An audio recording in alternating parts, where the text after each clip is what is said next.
Kurunjari. Adom ni English si Norris window gi ayu kuding isandok chaba morning analysis ni. Adom baham mukta zu kurunjari amading sim fan phone ki ba pause singda kari karam maru ba yaur ba ge hai badu ko gi studio de lengchin library ba oza mingwan ga chab S.BUBHOL general secretary oza bo han mukta da Norris window gi maike de gi amadi yengbiru bureau sing gi maike de oza bo thagat ba phongdok chari. Jang sim fan phone ki ba pause sing gi manung da kari karam maru ba yaur ba ge hai badu ya ham da bu ko char ke ma se ko gi chief minister gi apelam na ko gi manipur gi da makta ko gi lambi thong fagat han bagi idama akoi PMJSY amasung PWD gi makhada lupa crore maudra tara mari remark tawduna thamgre haina koi jumnam khemchan chief minister na koi phongdor dioja masi kadai phawbo kumang chaksol kadori bano masida khaidoi ba sanction asina kadai phawbo process torpa ngam kadori bano hojik asi koi chatliba tha koi march asi tangkai chanjala kadore tangkai march loi gro matung da april may la khragani april may gi manung sidi koi gi rainy season haja batari nong chuba horokpa dagi akoi lekhom tholokpa matam ban akoi city manung da buk da akoi dum sing chawi chahi gi do handak chahi siri akoi chawni chawra ha bu ringam de do lambi sem gi damakta akoi sumaina chawra phaisa sanction togi ba si kadai phawa khumang chawsola kadori bano nongju tha matam da koilas thaba ya ba nate maduda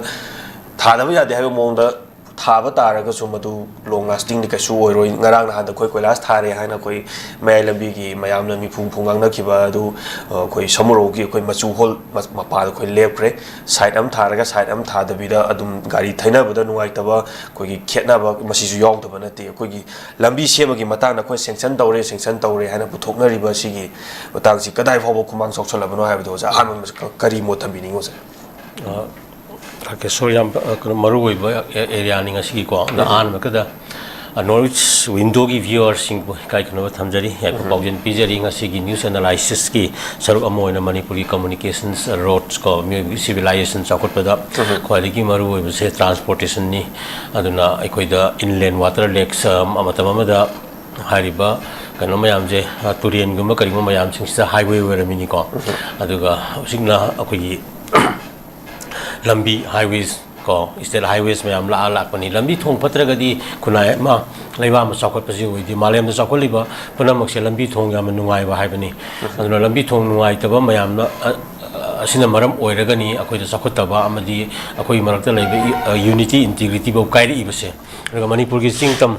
gi marakta ga khaibung tanan badaga yamna amating pangli ba se lambi thong ni maramdi ukhun chuchanpur ta che more pungama ani da satpa yabagi mawong da thammaga hari akoi masen si any time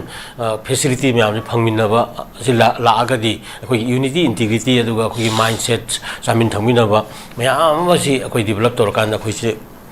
yamna laina magi kano si lakadoi na pun magi masak se aduna yamna tam na lehen ma man ba punamak se lambi thong pata barani anyway lambi thong pata bagi wari se ko si da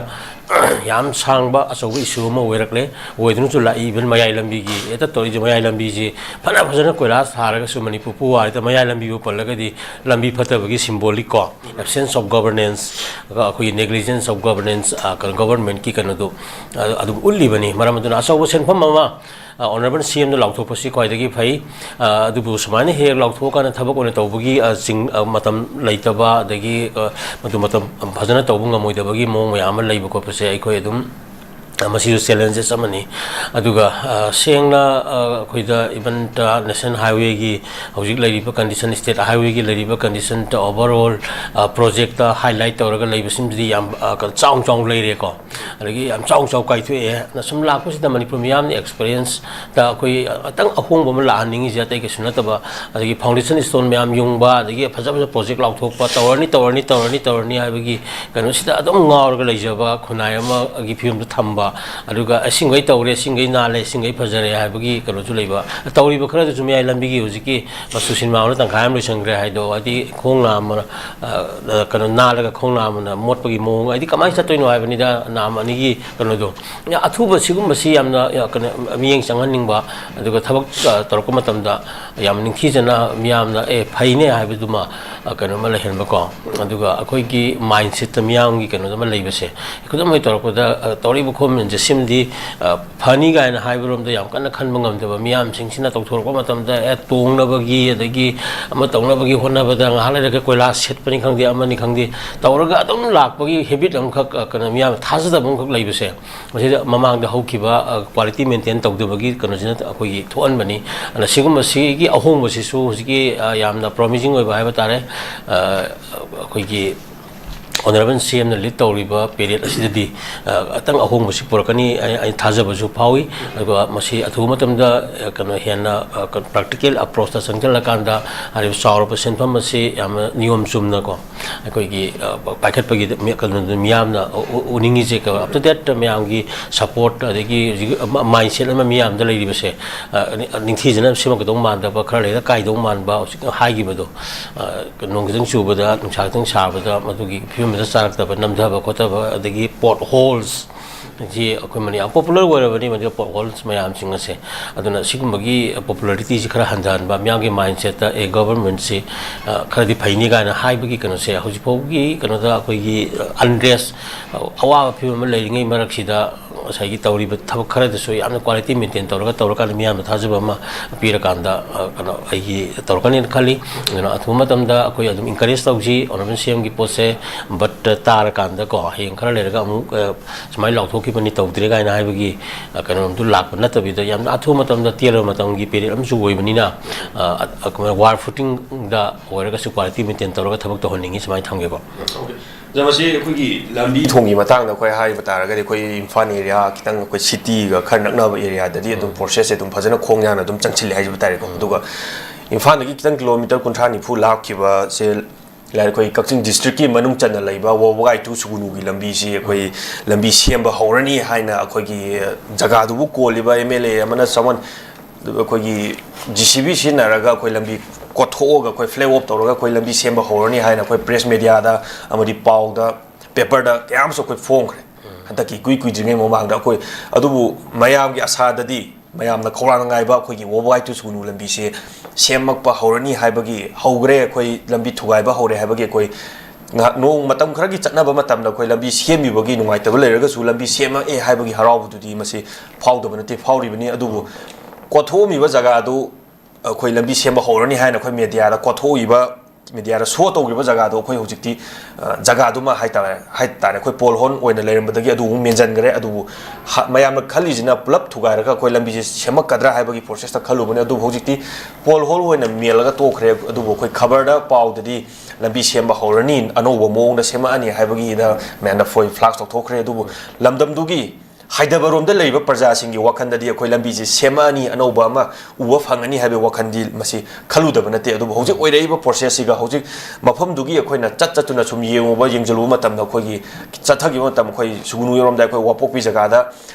lambi thugairam badagi khoi lep khiba gari sing akoi nakanam da plok khamaga leigiba thabak suram badagi pungne lep khiba adu mayang gi view da di lambi semba horani na khalubudu ngasi di akoi tongan ba amada pol hol oina mien bagi lambi khusem do tare hojik se masi Infan area da semi balambi kusem jiga Hyderabad da semi balambi kusem jiga ja khena ba ji karino adagi process ta na sam tapip je karino mayam khalu jan anobo semani anobo thugara tharani khalu ba dubu GCB na kothoga flag up tawro matung na pol hol ona menjan bagi lambi kusem am tawro ko je ja masi parja da masi utchai bo thok la ja masi ga commitment oina masi kari mo thamini go utchai bo thok sasina utchai bani kana sigum basi dam tawhida ba tabangni adagi imphal na madi ma amasi ki arapa da leiba sing dalam bitong ki pota khena ba si leiroi da bani magi elot tawri ba magi sab quality to maintain ta da bani aduna rakeshwar koi de sidida ina mamang so hai ki be koi ki mindset se da kari gum khara lei thaba ma to magi proceedings magi ke no yam se niyom chumla athu matam da galo tawra kan da allocation ke pira kan da to ba nata ba sai ki ban thabak tanari ba kangu jingna ka contractor jingna or sub contractor jingna so thabak se mulong na ba lakna ba selu jingai de khotok ba dagi leidana se sang da yenarakpa amount yenarakpa kolok mayam jana magi budget to yarakta ba kolok ta ba mayam jing to mela lotion bagi mong ga to oram do mali ko yam niom chumna magi ka thabak pi bagi mong magi quality gi ꯃꯥꯒꯤ ꯑꯗꯒꯤ ꯗꯥꯏꯔꯦꯛꯇꯤꯚꯁ ꯏꯟꯁꯇ꯭ꯔꯛꯁꯟꯁ ꯃꯥꯒꯤ ꯃꯌꯥꯝ ꯂꯣꯏꯅꯕ ꯅꯤꯡꯊꯤꯖꯅ establish ꯇꯧꯔ ꯂꯩꯖꯕ ꯉꯥꯛꯇꯅꯤꯀꯣ ꯍꯥꯏꯔꯤꯕ ꯃꯌꯥꯝꯁꯤꯡ ꯑꯗꯨ ꯇꯧꯔꯀꯥꯟꯗ ꯌꯥꯝꯅ ꯅꯤꯡꯊꯤꯖꯅ ꯊꯕꯛꯁꯤ ꯍꯧꯒꯗꯕꯅꯤ ꯍꯥꯏꯕꯅꯤ ꯑꯇꯩ ꯂꯝ ꯈꯣꯞꯆꯟꯕ ꯖꯒꯥ ꯈꯣꯞꯆꯟꯕ ꯑꯗꯒꯤ ꯙꯤꯀꯥꯁꯦ ꯑꯩꯅ ꯂꯧꯍꯧꯅꯕꯒꯤ ꯃꯑꯣꯡꯗ ꯇꯧꯔ ꯈꯣꯒꯥꯏꯔꯨꯔꯀꯥꯟꯗ ꯂꯥꯁꯇ ꯃꯗꯨꯒꯤ ꯀꯩꯅꯣꯅꯤ क्वालिटी यौदबा अदे पैसा यारोदबा तोंगरोय खनबा हाइदि लंबी सेंबा मतमसिदा अखोइना मियामगी कानबा मियाम पीदबा प्रॉफिट अदि मियाम दा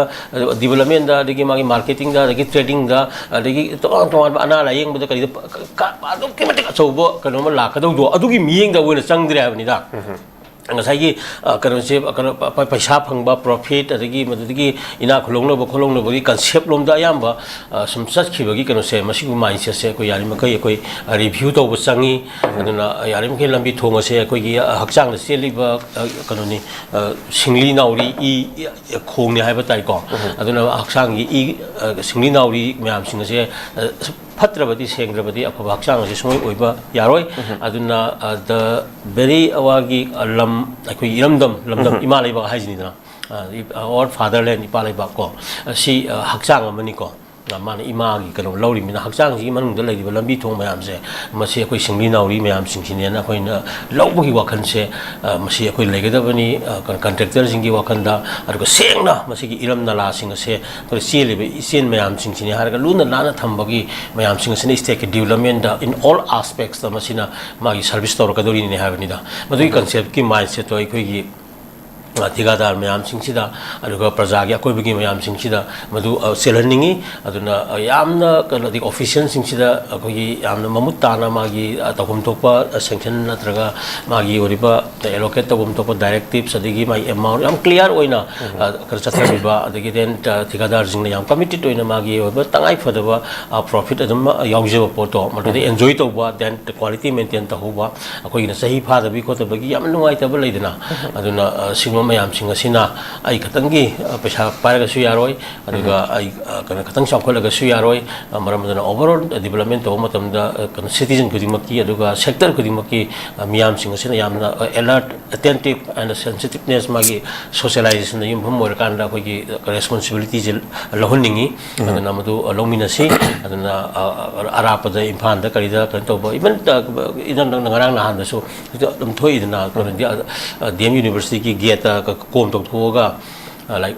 इमा कनोगी लाइरेमिगी लाइसंगदुगी नाकदा कोइन तौथोगा दम फ्रीदगा थंबदो मदुदि मी तागे तौबा मतौ याम डेंजर बा महिरु म्याम चत खोपदगा असिगुम से कनो या तौरोइदबनी यामना मी चिन फमदबोगदा कन तौरि हाबनिदा तौथो थमकांदा हप्ता अमनिगा दम फ्रीदा थंब लुना कोमजी तौरगा अदु अंगांग नबी नत्र माइदoi तासलगदी am डेंजर ओइदिनी दु वाथो ओइगिमनि दना अन सिगुम म्याम सिंगसी कनोनी खoi थिंगदोगा थिंजिंगा गातोगा गाक्सिंगा तौबगी कनो से अंतंग रिव्यू तो हनिंगी थगपी मतमदा सुब मतमदा अदुगा तौ मतमदा मयाम होइबा कनो कॉन्सेप्ट मयाम माइंडसेट मयाम जे तौरकांदा सोशल सर्विस हाइबा को असिगी वखलोन चेलनिंगी यारिंगदे कनोनी अराप लम नत्र इम्फाल सिटी दा लंबी सेमबगी हजिक अराके कनो पुखलाइबा को असिगी पोसे लेहनिंगदे चपमानबा मियंग तौरगा अथवा वाफुटिंग सेमनिंगी अदुगा पुलप सेमगद्रा हारकांदा पोरम मेला तो खरिगा हाइबदो असिगु मयाम सिंग से जगह अजुगी दनते वामु सुगुरुगी वारी दनते मफम खुदी मगदा याम थोए हाइबनिदा अन सिगुम से अगर गुड गवर्नेंस अमगी कनो द लेहलोइदबनी न खबर की नुक्ति की ओइबो पाउसे मयाम सिंगसिदा हापइबा पाउसे पाउ मयाम सिंगसिदा अफब सरुक सिंगसिना कनो अखोगी परसेंटेज वांखलकपदुने बा कुना पामिसे हजि चखोई याम कुमने अखोई यंगजली नोमगी खबर मयाम सिंगसिदा यावरिबा खबर सिंगसिदा ना नेगेटिव इंपैक्ट पीबा मागी पॉजिटिव इंपैक्ट पीबा मयाम सिंगसि कमाम चटली हाइबसिंगना it is the barometer of the development of the state ni ko manipur khunai ki hojik good governance chin da panga nga yaro ye agagi khabar sing asi da nukti kim si diary ne history ne ko akoi amasi analysis tawri bane ba aduga khabar mayam sing si da yawri ba apho pau phataba pau adagi information ki period mayam sing asi da apho ga phataba kana ne heli ki hai kanda apho gi changchet no wangkhal ingai masi da government adugi the society adugi development gi kana jo sang do बोतनी अदुना सिगी barometer जे को याम तुना यंगेली हेना फानजी कन इसाना पंगा यारो हाय हम थंगेको याम लमरिक चुम वाफम नि ओजाना कोई पीडब्ल्यूडी की मतंग द कोई लंबी थोंग सेमे मताना हामदा द कोई थंबिग्री से इसागी माइंडसेट साना सेमदो मतुंग द मयाम की पब्लिक की अपांबा अमदी मसीदा आइना तौगे खलिबा अफबरोमदा थबसे तौबा थिका मुनाबा नतबा पैसा ककी खलगा थबक सुबा नतबा yam munna wakan khandar matungda praja singa naknana oiba wafam adagi aina laukthoi siga karino aina khabar da hapisina karino aina paw hapisina karino habji munna khandar matungda thabak tor padune hena matung tarak pada praja gi achepa thajaba oigani habduni last ojan thamje thaga chayo jaduga koigi ngarang asi koi kuki khulai pai basingna koigi urkhul sangai khundagi koi mioi kun hena fajan kiba do koigi chief minister na thadok pirakna ba soingam yaudon thadok pirakna ba koi appeal tokro matungda koi ngasi asi koigi urkhul district ki koigi kuki singna fajal ba mioi kuma thoi ayu angan bada litan police station da sinara khre tawda bo koi makhoi dagi mobile phone ani maga aduga car ani wodi lahore na hayo jamasi kari kamai to mawongi oigadaw bo wafam oigadaw bano koi kuki singna amuk koi naga sing fajalaga mobile phone lahoba car ani muzumul hoba aduga ngasi ayu angan ba pung marida koi litan police station da koi sinara kibagi wafam che jamasi ama tawre kuki se masi hojik se ayama nakan ama koi sarkar sembagi pawsi nakan ba thamgraga hojik tongana ludalo sala kan na koi meitai gi ludalo sala kan hojik khong thambam je laisalakta ba ama tawre lambi thingakwa ama jaga amna chale madu buffer zone ni hajalakpa dergi even koi maitai khakta na tabida not only maitai haibetare koi gi naga sing da bukta sumo sma threaten torokpa haibetare jamasi kari karam mongdi yengba yai mako je phana nga ga su phana thema ga su mako je oiroi do ni haiba oidoribra koi gi chief minister di koi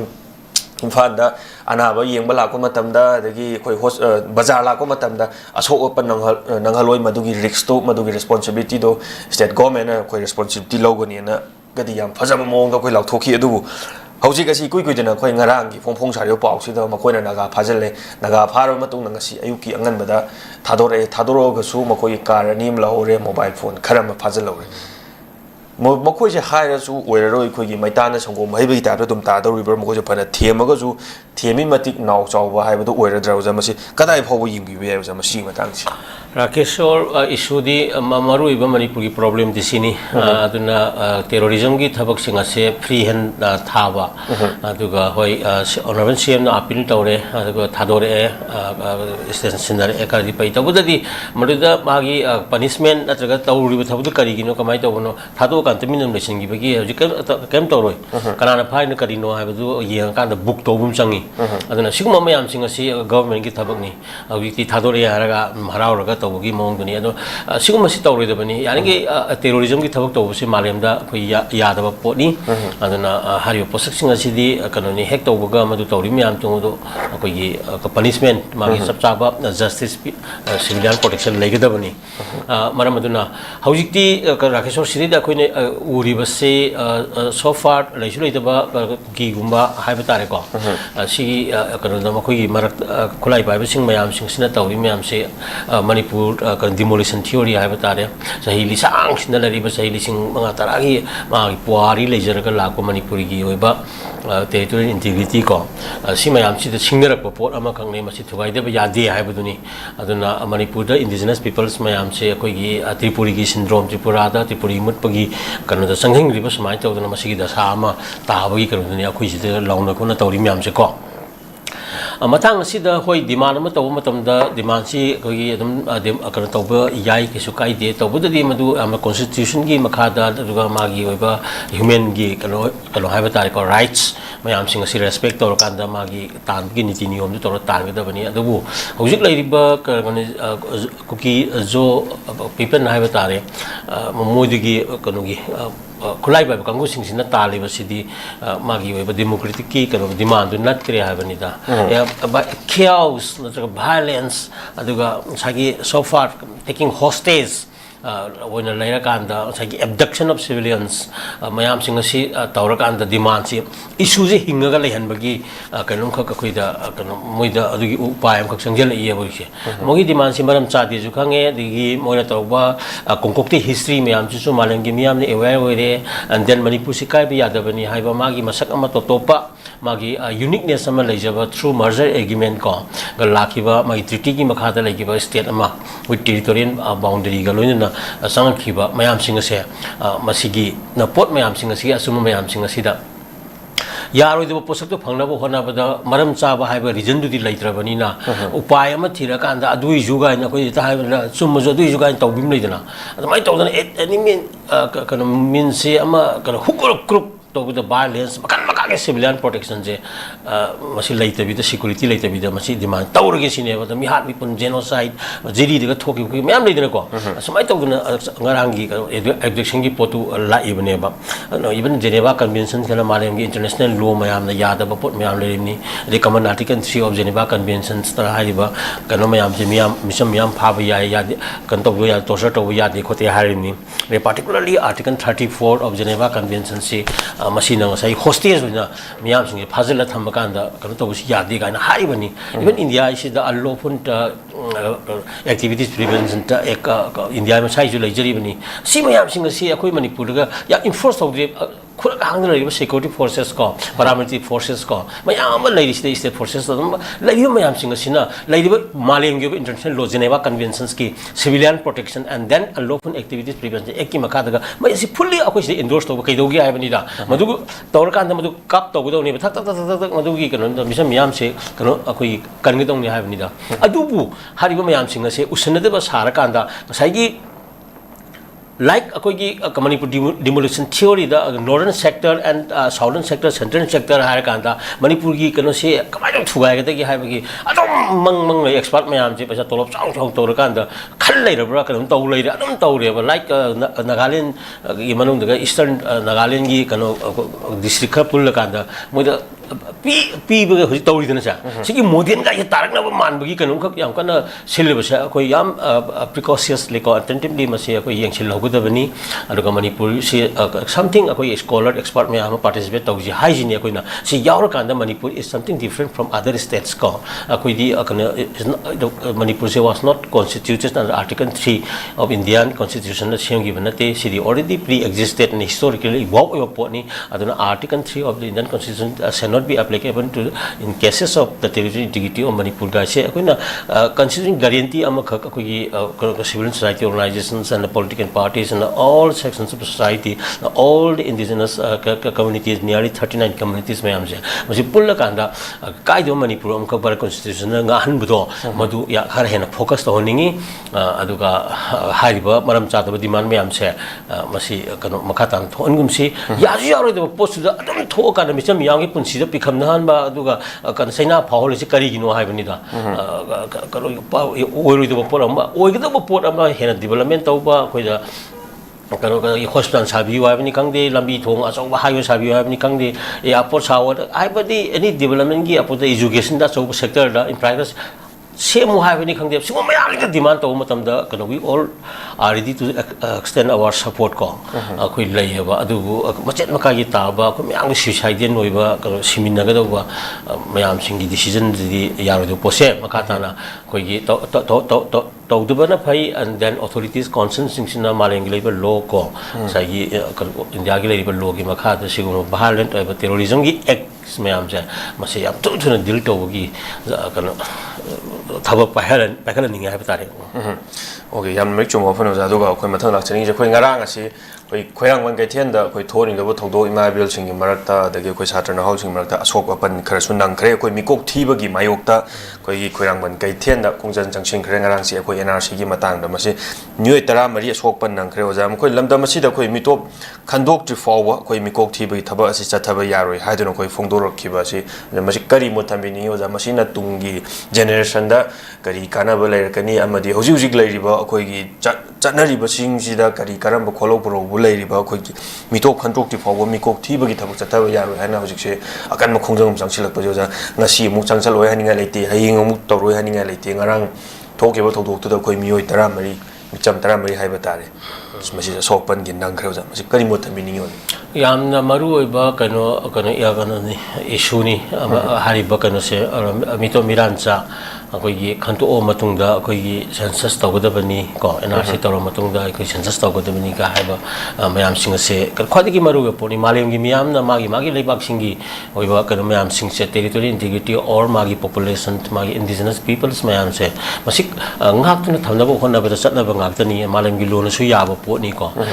akal gi migration thok pa yai adagi immigration to bi yai tawda di law act rules ki makha da akoi da kano lege da bani ko na madagi detection deportation adagi magi rehabilitation process mayam ma lege da ni ma su do to dana ata koi mamang da hai hiba do koi ji musil le bani koi ji isagi lamda isaji minority tar abani then tripura tripuri mut pa hora bani assam da assam gi ba assamese gi issues mayam thok dana mojo 70s 80s ke so ba iho hodana lakhra bani ko even the official kano bo mayam bo so nok dana sarkar ge thabak to bo mi lising kun tra bo koi gi thabak to thoga foreigner issue da yaw ribani ade manipur gi so mairoi sing gi 1980s 90s gi laigren 2015 da lepna iba ko emsu gi kari gi sigumba commitment sal gi foreigner issue laktana khotana si laigrabani sigi alertness se masi tohum thoko top ani masi tohudo matam da akoi ji mut ka dori bani ko ai gi sa issue salon sur me amja masina magi leibam chapam magi oiba asengba boundary territory inkhol laitraga di peace na traga prosperity na development haise masi mangni oiroi da pot amani aduna hariba mayam sing asida ngasai gi kanani hariba mitop miran sa mayam se masi yauksel aganda kano akhi census tawgi bataraga di mitop miran sa mayam sing sina ngasai gi kanani magi political kanoda scenario da la akanda makoina asoba dominant attitude amata mogi representatives mayam taroga democracy gi ming da makoina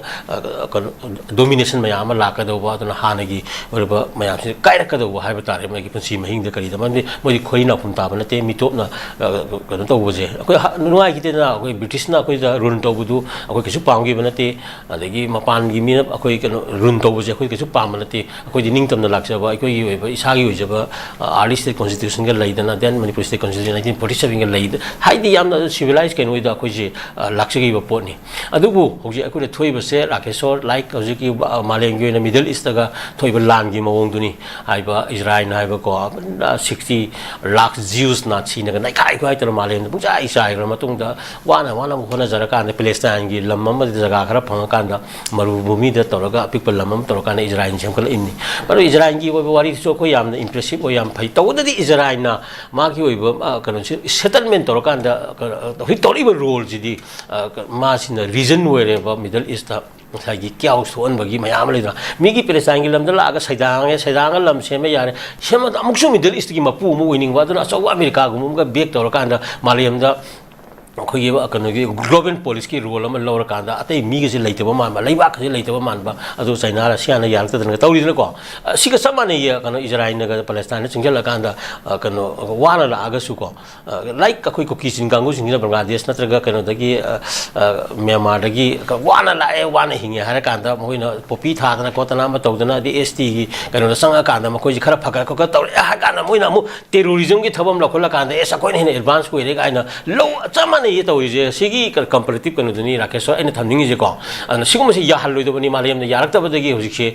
even kan iran gi suma gi asoy me ama akona yaning da leijeraga chu as of now hojik bogi di iran gi kanu me kan morality kan myang gi support se mango de leidene ko sigum se akoi yam kum ne yengi adana kan israel will not succeed ko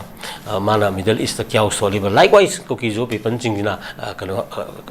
manipur thoi bse masi will not succeed maramdi makoi da laimina ba samina ba kano mar yaude akoi da even se 1951 to 61 lo akoi relax ta ro ga yara sibau lai ri bani yam di ten oina ado aroi boina akoi khara di hingjage ga kitang ka kon ya ba ga na sangja ba tana ba ya ba hai du adu go gi dong nat ta bi de heta population politics ro kan da hana indigenous me am sa khai ni ga taw ba ko pa me am do madugi potu uba da gini ba ngarang na ni ma even singna tho kan da even sibaki da na taw kan da confront taw rise adu democratic movement amada sai gi dil taw ba tiar ga skapa matam thi taw ko pa do madu khara katang che yengjin ni kamai na ko gi dil taw da gi ga na ko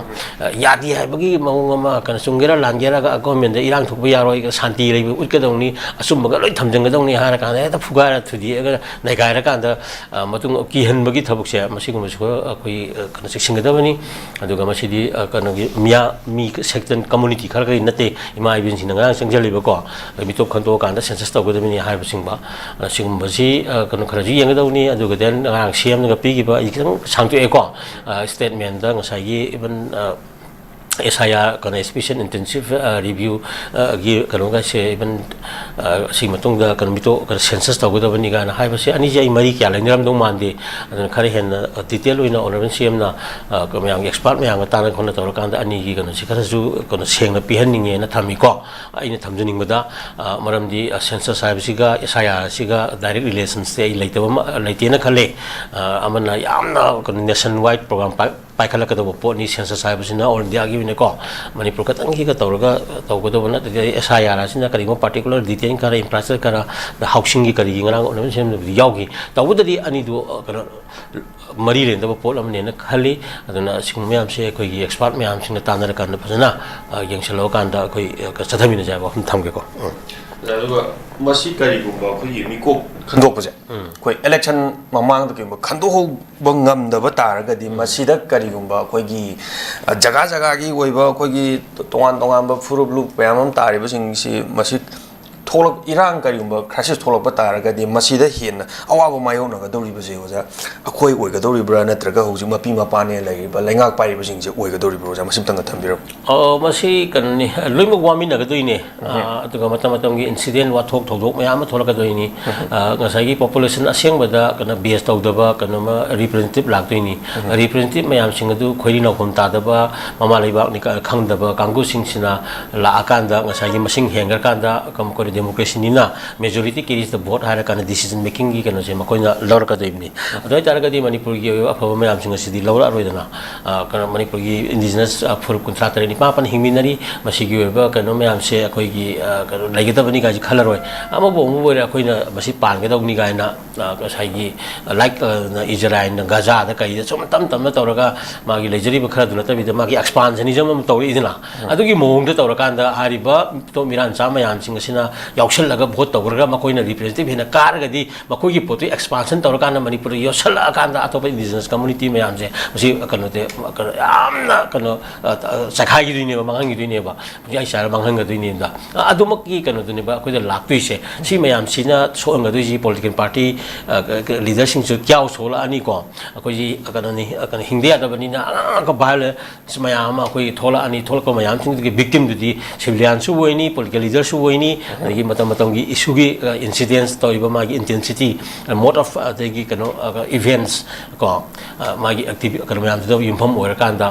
loima victim oi bi ni suicide pot amani masi yam kumna deal ta hodo bani malam gi complete resolution scheme oi bani tinio mayam khoi leiri ko khoi mani mi civilization je manipur ha manati ba khon wakhan khana matam da ato ato palai sin kari kari tawna gre karam karam malai sin na kari kari policy tawra kanda makoi yoba foreigner issues kaya ma kana moi deal tawi and then makoi migration kamane deal tawi like immigrant issues mayam kamai tawi detection and deportation kamai tawi haibana singa mayam sing likewise akoi sida so akoi SIR si karino yam kumna akoi na kana yengba then aduga census ka lakadori census da akoi na kamai tawduna mito miran sa sing khanto kari NRC taw muna phayena akoi na hainer ise madi kana citizenship registration do akoi na laktoi na the NRC steps asam da mai pak da bagi kana khak magi kana bam piraga ju ko wai da phajaraga ju magi proper kana implementation ma taw bangam da bagi asam gi experience leiri se masidena akoi kare kare da kari kari anau ba kana gi rectification and then amendment kari kari sangi kholi ga se yam suma da akoi tawningi da ahana makta da aidi mamangi nainabasu rakeswa haibaduni singmi tami furup kuntra nipa mapan sigi oiba apun bagi collective oiba kanu myam se masi phajana indigenous people myam se masi kanu yehungudoni adu kanda mapan gi oiba illegal immigrants myam sing se koi yaringai masi detection tawdo soya da bani myam henen akan makong changji laki gani aduna kanu masi census tawba yaroi aduna haribasida kanu koi tawminara kanda koi ni hingbagi lambi do kone yatmina ga bani aduna si myam si yenga kanda akoida laidna akoigi yam section ba masangi and participation of all sections of intellectuals and then academicians and even CSOs and the political parties mayam sing asigi kanu dagi akoigi oiba collective over right che masi yenghodo bani natraga di loimak victim oi minagani ko aduga future residu akoi development yam thindagani adu manipur khunai mut pa se adum oithokta nate malem do civilization mayam mut pagi wari leiri dena ko masi akoi khanga kanda akoi tawdoni ya thamge ko namari chumo famni NRC gi matang da odan thambiri se manabam changi haibduni loisala ko odan thambiri jadu matang da lakchani ngi se roi boina koi gi Indo Myanmar border fencing khabi matang sida khoi ngomkhoi sambal khabagi thabakta ngahak laitani yetliba sing asi yengsinbina ba khoi gi MP lesemba sana jawbuna special mention ama pukatuna khoi parliament khoi khangan ki ba laikhre si koi koi jaw jamasi ngomkhoi sambal khabi matang nang hakta laitani yolo khro thangi ba ngakta laitani ayel apan pi ba si jamasi kari karamba pamdaba kari karamba pendaba leibagi no masigi matang sida khoi gi MP lesemba sana jawbuna parliament khoi pukatuna khoi appeal taw khre mani khangan khre ja masi aru da kari mothami Rakeshwar ngomkhoi samban haibase akoigi wagi kanaba kanadaba mayama leiribani akana manipudadi masigi tangai phadabasu leiribani maramdi palamdagi kana Myanmar Bangladesh somdagi ka henna mitom miran cha changjalakpadagi oire thoroi bangasi demographic imbalance ko akoi thoktana ka akoi indigenous populations mayama minority tarapagi yawi panaga lakwa ka mayamse masin akoi si issues ne aduga even kharo matung German wall among thugai dana tawrkana unification ga lai dana ko sigma mayam singsigi apabata sikut yeng kanda ekoina yam ningthijana enemy sa tawraga di ban samban si leitrabok da kaisu kaida bani adu manipur di samban se am daka leire maramdi ka henna mastigi mito miran cha changsela kana nga sidi ekoida unrest kya usnti gi kari thokani khangda bangarana thoiba kholiba ko issues mayam tho kanda akoida awa mayama thengnabi keno si leire aduga anyway tawni haigragadi ningthijana tawgadabani adiga maraksida akuna su adum thamba yawi samansi khawa matamda yamna kana sectionna yamgodawni maramdi koi environment impact assessment haibatare adugi lei adigi then akoida lejariba Indo Myanmar hotspot region gi agoi element corridors kana leiri yangopopi national park asi khajingi dori bara khajangara matungda nakan nakan gi sing akoi jangan jingda faunariba upal wapal gi magi species mayam adagi sanga gi changthok tasin communication mayam jin thingi matam da koi da kari masi negative impact chaung lai gi dori ni ko sigma mayam ga si yeng ho do ba ka mayam lai anyway amo bo saman sigi damakta aina sum ubada 1643 kilometers warangani akoi saman ka kha ga dori bise sigi damakta akoi gi around 31,000 crore je or government of India na masi kaithok ka lai grabani leidna ali taragadi masi ningthijana paikhatpa ma changi aduga then sai honorable MP naga thamibdo masai gi disturbances sabase disturbance mamangi koi nei na su yawgrabani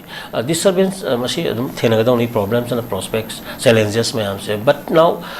madu amicable solutions mayam yamna timely tackle tawdabani haibajna singmani hariba madu da yawriba communities mayam koi si nakan nakan gi countries singida leiba mokoi gi oiba ama leijai madu khajang gi taragadi hariba population mayam do kana tawni khoni ga haibagi wari duni ko alu taragadi kari kari policy tawrakanda kano kari tawdagi khadabadi ade magi border ma laigedabani tawdadi populations nakan nakan da leibidugi cultural relations kari laigedagi gaidudi akoi gi ngadawni like akoi pan movement gumbagi kano jangjal agadi ade na manipur pan movement aidi akoi ju mate ju ka mamala tari adagi Bangladesh tari adagi kasar silchar kan loi tari me punjan jaragi aidi yadi dana ko sigum ori da tabakse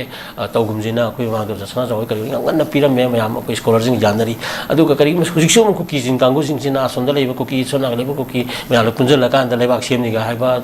asonda leiba naga punjal la naga lim semni ga sigum ka pan movement se ori da poche sigum da yimpham oiraga border fencing yada badi yadi ko ana sigum yam se yengadawni aduna consent kana khoi state ki home leire then kana home ministry of India leire sigi then the foreign minister leire si mayam sing si yenga kanda kana hariba sing honorable MP ne pukala pose yam tuna masi kana effectively ngasai gi leiriba kana disturbance pirichi ka sunati kana leiriba border da leiriba populations mayam ni ko ana hariba village ship sing kari jing khunja sing adu jana wari utai sadar kana madu merit di merit mayam ti yenga kanda magi tokhum thokpa tangai phadaba ko da akhoi gi di abu more khaba khada bu yan maru gi akhoi gi di mitu miran cha changjala ka manipur da settlement ta bu se ma simdi thingo si ne ba sigi mechanism do adu ne ba border fencing do khade ade na haibagi kanu du gi wari da akhoi di leite ba tawda di akhoi di mitu miran sa ma yam changjala bi check to wa ne ba ke do inga moi do no ha ba da sauraba ja mari suba kanu magi force kanu da malen la ya ha ba ni magi kanu ma yam se ko ada sina border nga pangam haiba wakalon sing si thamakanda kari athu matamda kano koi afaba yengakanda ko kano koi thawak si lokak kadabani aduna settlement tawgadabani irang sim tholoi si thar thamge ka okay yam rich mo phom ju thambi khre lo salak da thagat chai oja oja gi chilo matam kya kai thopidon rang ase north window na chandok chaba morning analysis asibu saru ya biwa amadi mapung phami da makta yengbi ba bior sing bu so robo oina rak shot da khrum jari Manipur के अहम neuro patients के specialise hospital neuro emergency trauma नेट multi speciality hospital सिंजय मथक तोंगथाम लिकाई दा हांदुकचरे हॉस्पिटल असना मरुइना बीपी स्ट्रोक ब्रेन ट्यूमर लमी की खुदोंथिबा spinal disc prolapse spinal tumour अमदी माइग्रेन चिंबा लायंगली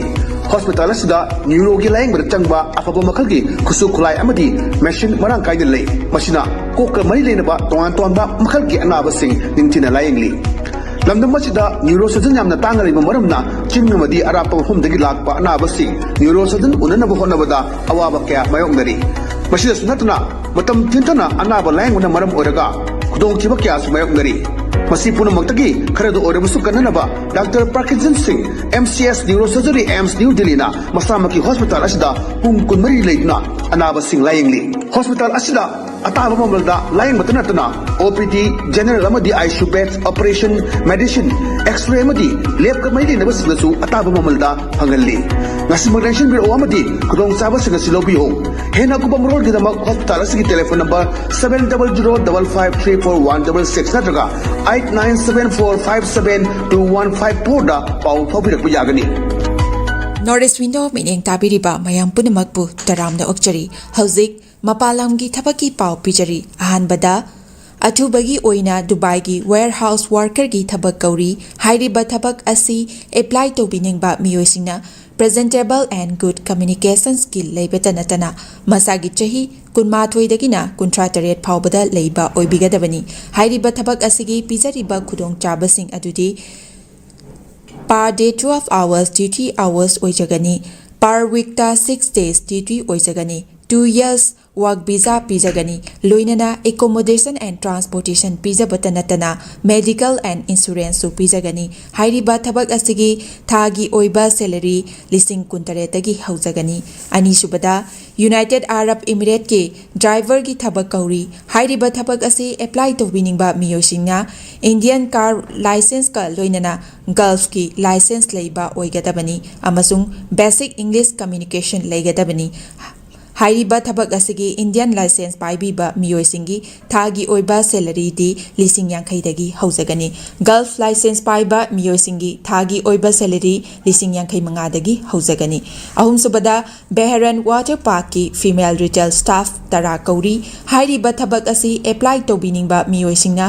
रिटेल एक्सपीरियंस लेबगा लोइनना यामद्रबदा 165 centimeter की चांगदा वांगबा ओइबिगदबनी थबक असि तौबा मियोइसिंगना पीरिबा खुदोंग चाबसिंग अदुदी accommodation transportation अदुगा duty meal सु पिजगनी हाइरिबा थबक असि थागी ओइबा सैलरी लिसिंग मौद्रा तरेतगी हौजगनी पमरोल गिदमक्ता 7005273217 नत्रगा 9366230077 नत्रगा अखोगी office North East Window TV building हता न्यू चेकोन रोड ता लेंगसिन बिराउ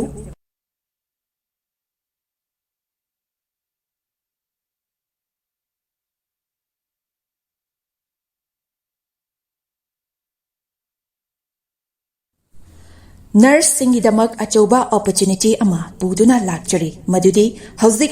मलेशियाना इंडियन नर्स सिंगी ओइबा खुदोंग चाबा पीनबगिदमक मिडियंग चंगलकली वेस नर्सिंग लोइरबा चही अहुमदगी तादना एक्सपीरियंस लेरबा मियोइसिंगना खुदोंग चाबा असि लौबिहो खुदोंग चाबा अदुदी थागी ओइबा salary 1 lakh overtime incentive free accommodation ticketing अमसुंग लोंग टर्म वीजा असिना चिंबा खुदोंग चाबा सिंग असि फंगबिगनी अकुपा मरोल गिदमक मखादा पिजरिबा 7005273217 नत्रगा 7005063196 ता कांटेक्ट तौबिरउ नत्रगा अखोगी office North East Window TV building हता न्यू चेकोन रोड ता लेंगसिन बिरउ